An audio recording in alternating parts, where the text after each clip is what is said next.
Episode 3 की शुरुआत Prince के महल पहुंचने से होती है। मीडिया वाले उसके रिलेशनशिप को लेकर सवाल कर रहे थे। तभी प्रिंस अपना हाथ आगे बढ़ाता है और गाड़ी में से जूसियोंग नीचे उतरती है। यह देखकर मीडिया वालों को उनके सारे सवालों के जवाब मिल गए थे। कुछ ही पलों में प्रिंस के रिलेशनशिप की खबर चारों ओर वायरल हो जाती है। फिर वो दोनों महल में जाते हैं, जहाँ पर दासी आकर बताती है कि महारानी ने सुबह से कुछ नहीं खाया है, वो कब से उनका वेट कर रही है। प्रिंस जूसियोंग को रूम में जाकर आराम करने को कहता है। वो थोड़ी घबराई हुई सी लग रही थी। प्रिंस उसके बालों में हाथ घुमाता है और कहता है घबराने की कोई बात नहीं है, मैं जल्दी लौट आऊंगा। इसके बाद वो महारानी के रूम में जाता है। महारानी कहती है तुमने अब तक पिछली गलती के लिए भी माफी नहीं मांगी है और अब ये नया बखेड़ा क्या शुरू कर दिया। तभी प्रिंस जूसियोंग के प्रेगनेंसी वाली न्यूज बीच में ले आता है, जिसे रानी की तो बोलती बंद हो गई थी। प्रिंस कहता है टेंशन की कोई बात नहीं है, ये बस एक अफवाह थी। इसके बाद वो अपने रूम की ओर जाने लगता है। तभी रास्ते में उसे जियोंगवू मिलता है। प्रिंस उसे डांटते हुए कहता है तुम यहाँ पर क्या कर रहे हो, तुम्हें तो जूसियोंग की सेफ्टी का काम सौंपा था ना।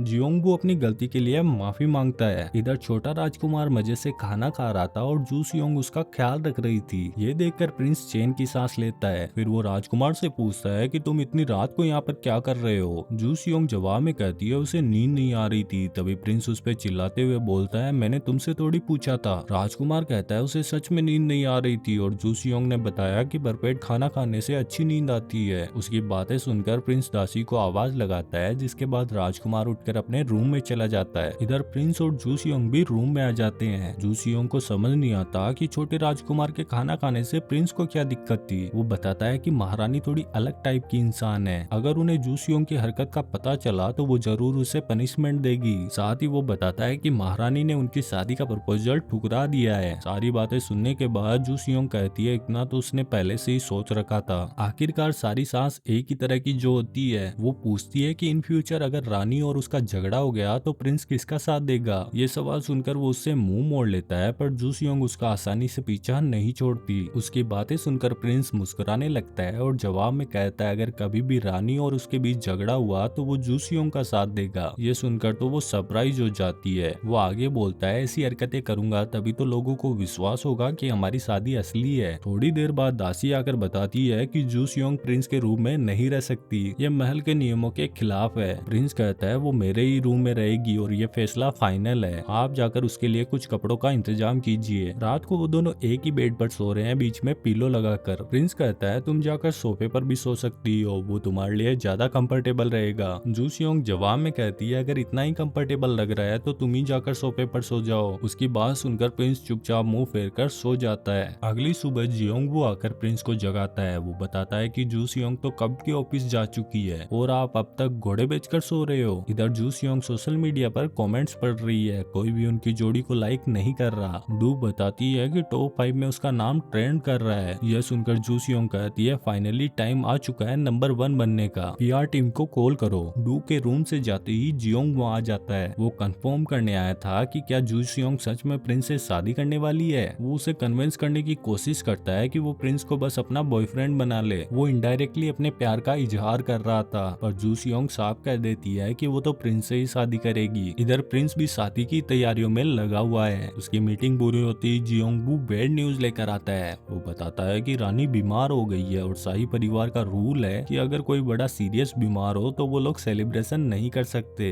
प्रिंस समझ जाता है कि रानी ने शादी रुकवाने के लिए ये चाल चली है। उनकी बात पूरी होती ही उसके पास जूसियोंग का कॉल आता है। उसने भी न्यूज में यह खबर देखी थी। जूसियोंग इस वक्त पार्किंग लॉट में खड़ी है। अचानक कुछ लड़कियां उस पर अंडे फेंकना शुरू कर देती है। वो गुस्से में जोर से चिल्लाती है और लड़कियों की क्लास लगा देती है। जूसियोंग कहती है तुम सब लोग पढ़ाई लिखाई छोड़कर ये फालतू के काम क्यों कर रही हो, प्रिंस तुम्हें खाना नहीं देगा, तुम्हें खुद कमाना पड़ेगा। तभी एक लड़की बोलती है वो खाना तो नहीं देंगे पर पैसे तो दे रहे हैं। दूसरी लड़की कहती है हम लोग स्कॉलर स्टूडेंट हैं। तभी जूसियोंग कहती है वो पैसे पढ़ाई के लिए है, ना कि उनसे अंडे खरीद कर दूसरों पर फेंकने के लिए। इस बार तो मैं तुम लोगों को छोड़ रही हूँ, पर दोबारा ऐसी हरकत की तो डायरेक्ट लीगल एक्शन लूंगी। इधर जियोंगवू प्रिंस के लिए ढेर सारी फाइल्स लेकर आता है। वो बताता है कि रानी के बीमार होने के बाद अब उनका काम भी प्रिंस को ही संभालना पड़ेगा। आगे दिखाया जाता है कि जूसियोंग के पिता उससे मिलने आते हैं। वो उसे ताने मारते हैं कि वो फेमस होने के लिए प्रिंस के साथ प्यार का झूठा ढोंग कर रही है, यहाँ तक कि वो तो उसे अपनी बेटी मानने से भी इनकार कर देते हैं। जूसियोंग समझ जाती है कि वो कैसल ब्यूटी को उससे छीनना चाहते हैं, इसीलिए जूसियोंग उन्हें धमकी देते हुए कहती है कि अगर अगर आपने ऐसा कुछ सोचा भी तो वो अपने भाई ताइजू को हमेशा के लिए रास्ते से हटा देगी। यह सुनकर उसके पिता पछतावा करने के अलावा कुछ नहीं कर पाते। पिता से बात करने के बाद उसका मूड खराब हो जाता है। वो प्रिंस को कॉल करके कहती है वो कल उससे मिलने आएगी। आज रात के लिए वो होटल रूम में ही रुकी है। कुछ देर बाद उसके रूम का दरवाजा नॉक होता है। जूसियोंग पूछती है कौन है, पर सामने से कोई जवाब नहीं आता। वो गुस्से में बेसबॉल बैट उठाती है और दरवाजे की ओर बढ़ना शुरू कर देती है। वो जैसे ही दरवाजा खोलती है तो सामने प्रिंस खड़ा होता है। उसे होटल रूम में देखकर तो जूसियोंग के होश ही उड़ जाते हैं। प्रिंस कहता है तो तुम बेसबॉल खेल रही थी। वो जवाब में कहती है मेरे भी बहुत सारे दुश्मन है तो सेफ्टी के लिए रखना पड़ता है। प्रिंस उसके लिए खूब सारा खाना भी लेकर आया था। वहीं दूसरी ओर जियोंगवू को दिखाया जाता है जो कि प्रिंस को पूरे महल में ढूंढ रहा था। वो बेचारा बहुत ज्यादा टेंशन में आ जाता है। प्रिंस जूसियोंग से पूछता है कि तुम कॉल पर कुछ टेंशन में लग रही थी। वो कहती है आज का तो दिन ही खराब था। सुबह से लोगों के हेड कमेंट पढ़ रही हूँ। फिर मेरे पापा ने धमकी दी कि वो मुझे फैमिली बिजनेस से निकाल देंगे। ऊपर से तुम्हारे फैंस उन्होंने मुझे अंडे मारे, अब तक दर्द हो रहा है। ये सुनते ही प्रिंस उसका सारा सामान लेकर उसे अपने घर ले आता है। इधर महारानी किसी को कॉल करके जूसियोंग की इन्वेस्टिगेशन करने का हुक्म देती है। अगले दिन इन्वेस्टिगेशन टीम वाले जूसियोंग को पकड़ने पहुंच जाते हैं। उनके पास सबूत है कि जिस दिन महल में आग लगी थी उस दिन जूसियोंग रेस्ट्रिक्टेड एरिया में गई थी। वो उसका सारा सामान जब्त कर लेते हैं, यहाँ तक कि उसके ऑफिस का भी सारा सामान जब्त कर लेते हैं। जूसियोंग प्रिंस को कॉल लगाने की कोशिश करती है पर किम नाम का काम वाला बताता है कि महल में रिचुअल चल रहा है जिसमें फोन ले जाना अलाउ नहीं है। फिर वो डू को कॉल करके महल जाने को कहती है पर किम बताता है कि आज के दिन नॉर्मल इंसानों का महल में जाना मना है। तभी जूसियोंग को एक आइडिया आता है। वो चुपचाप इन्वेस्टिगेशन टीम के साथ जाने लगती है। इधर डू महल तक तो पहुंच जाती है पर उसे दरवाजे पर ही रोक लिया जाता है। तभी सही समय पर किम वहां पहुंच जाता है और वो सिक्योरिटी वालों को प्रिंस का आईडी कार्ड दिखाता है। वो बताता है कि डू को अंदर जाने की परमिशन प्रिंस ने दी है। फ्लैशबैक में पता चलता है कि जूसियोंग ने प्रिंस का आईडी कार्ड बाथरूम में छुपा रखा था।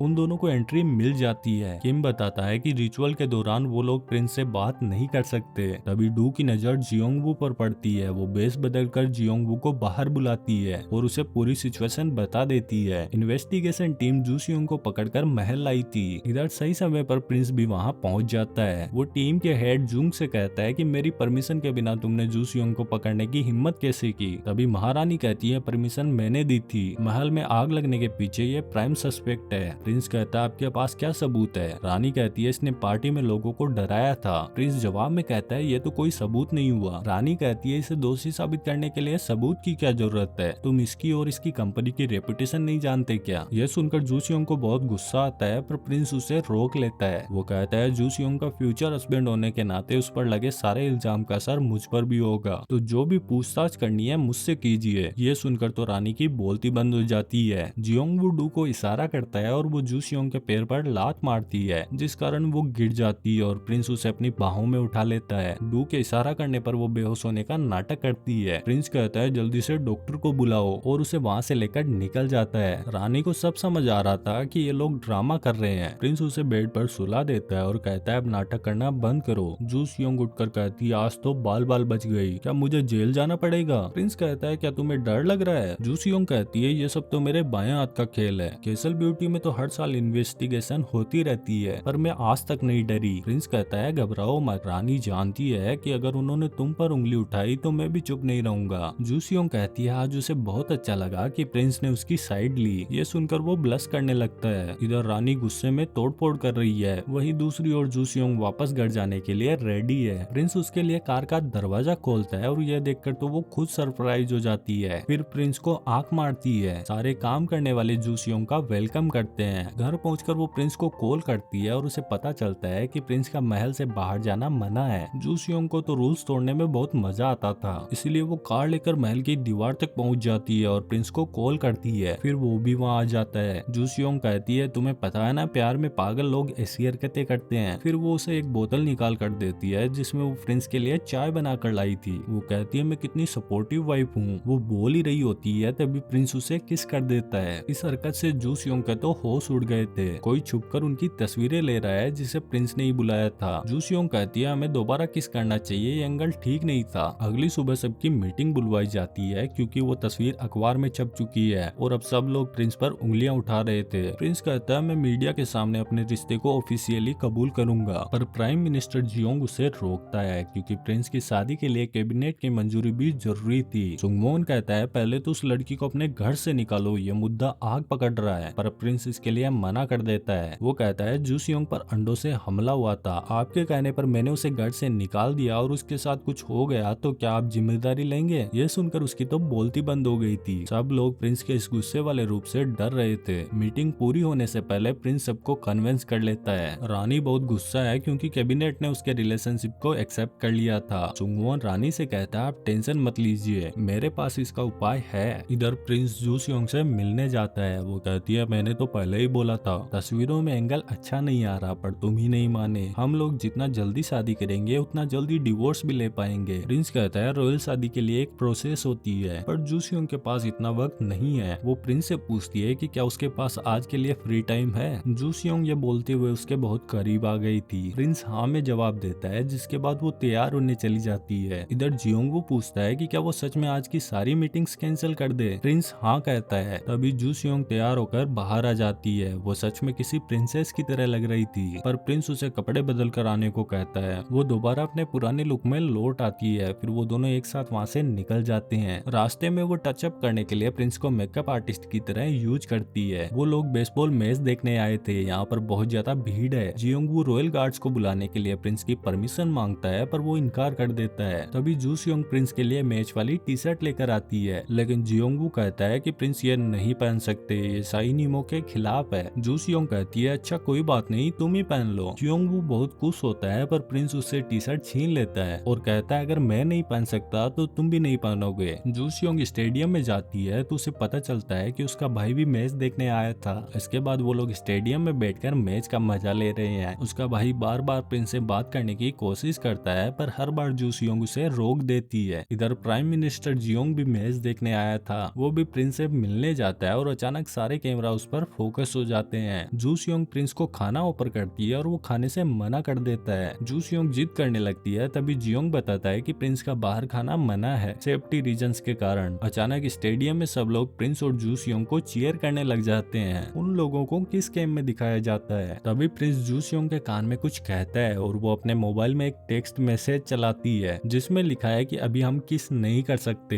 वो पुरानी वाली फोटो चला दो। ये देखकर तो प्रिंस भी हंसने लगता है। मैच एंड होने के बाद वो दोनों बाहर आते हैं। उन दोनों की जोड़ी देखकर सब लोग पागल हो जाते हैं। जियोंग आकर कहता है चलो खाना खाने चलते हैं, वैसे भी तुम्हारा आखिरी बार है, फिर तो तुम प्रिंसेस बन जाओगी। फिर वो तीनों खाना खाने जाते हैं और प्रिंस यहाँ भी बैठकर उन्हें खाते हुए देख रहा था। अगली सुबह कोर्ट लेडी चोई जूसियोंग से मिलने जाती है। वो उसे कल की हरकतों के लिए डांट लगाने आई थी, पर उसके कुछ कहने से पहले ही जूसियोंग का फोन रिंग हो जाता है और वो अर्जेंट काम का बहाना बनाकर वहाँ से निकल जाती है। ये कॉल प्रिंस ने किया था। रात को जब जूसियोंग घर लौटती है तो चोई अभी भी उसका वेट कर रही थी। वो उसे महल के तौर तरीके सिखाती है, यहाँ तक कि चलना भी। तभी प्रिंस वहाँ पहुँच जाता है और जूसियोंग दौड़कर उसे गले लगा लेती है। वो कहती है प्लीज मुझे इस औरत से बचा लो। चोई कहती है प्रिंस आप थोड़ी देर बाहर वेट कीजिए, तब तक हमारा रॉयल लेसन पूरा हो जाएगा, उसके बाद आप दोनों बात कर सकते हैं। जूसियोंग प्रिंस की ओर नाम में सिर हिलाती है और प्रिंस कहता है मुझे आपसे काम है, मेरे साथ चलिए। अगले दिन छोटा राजकुमार जब स्कूल से निकल रहा होता है तो कुछ बच्चे उससे टकरा जाते हैं। ये देखकर सिक्योरिटी वाले भड़क जाते हैं, पर राजकुमार शांत रहता है। वो बच्चों को किताबें उठाकर लौटा देता है, पर बच्चे उससे माफी मांगकर निकल जाते हैं। राजकुमार को देखकर लग रहा था कि स्कूल में उसका कोई भी दोस्त नहीं है। तभी प्राइम मिनिस्टर जियोंग उसे लेने आते हैं। इधर चोई अभी भी जूसियोंग को चलना सिखा रही थी। उसका लेसन पूरा होने पर वो देखती है कि छोटा राजकुमार वहाँ पर बैठा हुआ है। फिर वो दोनों खेलने चले जाते हैं। थोड़ी देर में सब लोग गेम में शामिल हो जाते हैं। वो लोग बहुत मजे करते हैं और लास्ट में छोटा राजकुमार जीत जाता है। वो जूसियोंग से कहता है अब तुम्हें मेरी एक विश पूरी करनी होगी। उसके पूछने पर छोटा राजकुमार उसे कार तक लेकर जाता है। उसकी विश लग्जरी कार में राइड करना थी। इधर जियोंगबू प्रिंस को छोटे राजकुमार और जूसियोंग के बारे में बताता है और वो भी कार लेकर निकल जाता है। वहीं दूसरी ओर सब लोग छोटे राजकुमार को कार में ले जाने से मना कर रहे थे, पर जूसियोंग उन्हें मना लेती है। इसके बाद वो दोनों निकल जाते हैं। राजकुमार कहता है आप तो बहुत धीरे चला रही हो। तभी जूसियोंग स्पीड बढ़ा देती है, लेकिन उसके ब्रेक लगाने पर गाड़ी रुकती ही नहीं। जियोंग उसे कार स्लो करने को कहता है। तभी जूसियोंग उसे सच बताती है और सब लोग टेंशन में आ जाते हैं। छोटा राजकुमार भी रोने लगता है। जूसियोंग गाड़ी को रोड साइड डिवाइडर पर घिसना शुरू कर देती है ताकि स्पीड थोड़ी स्लो हो। अचानक उसके सामने एक ब्लैक कार आकर खड़ी हो जाती है और जूसियोंग की गाड़ी सीधा उसे टकरा जाती है। आँख खुलने पर वो दोनों सुरक्षित थे। सामने की गाड़ी से प्रिंस नीचे उतरता है, उसके सर पर थोड़ी चोट लगी हुई है। और एपिसोड यहीं पर समाप्त हो जाता है। Thanks for watching.